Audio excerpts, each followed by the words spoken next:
সোমবার সকালে শ্যামাপ্রসাদ মুখোপাধ্যায়ের জন্মবার্ষিকী উপলক্ষে রাজ্য জুড়ে পালিত হলো নানা কর্মসূচি। এই বিশেষ দিনটিকে কেন্দ্র করে কলকাতার ইকো পার্কে এক অনুষ্ঠানের আয়োজন করা হয়। এদিন সকালে সেখানে উপস্থিত হয়ে শ্যামাপ্রসাদ মুখোপাধ্যায়ের প্রতিকৃতিতে মাল্যদান করে তাকে গভীর শ্রদ্ধার্ঘ্য নিবেদন করেন রাজ্যের পঞ্চায়েত মন্ত্রী দিলীপ ঘোষ।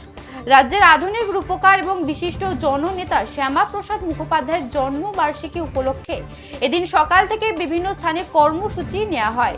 ইকো পার্কের অনুষ্ঠানে মন্ত্রী দিলীপ ঘোষের পাশাপাশি স্থানীয় বিজেপি কর্মী ও সমর্থকদেরও দেখা যায়। প্রতিকৃতিতে মাল্যদান শেষে সংক্ষিপ্ত বক্তব্যে দিলীপ ঘোষ শ্যামাপ্রসাদ মুখোপাধ্যায়ের রাজনৈতিক আদর্শ ও দেশের অখণ্ডতা রক্ষায় তার অবদানের কথা স্মরণ করেন। তিনি বলেন, শ্যামাপ্রসাদ মুখোপাধ্যায় শুধুমাত্র একজন রাজনৈতিক নেতা ছিলেন না, তিনি ছিলেন দেশপ্রেমের এক উজ্জ্বল দৃষ্টান্ত। তার আদর্শ আজও আমাদের দেশ ও সমাজ গঠনে অনুপ্রাণিত করে। বিদ্যাসাগর শরৎচন্দ্র তার প্রণাম, পশ্চিম বাংলা আমাদেরই বাংলা, ডক্টর আমাদেরই বাংলা, ডক্টর শ্যামাপ্রসাদের বাংলা।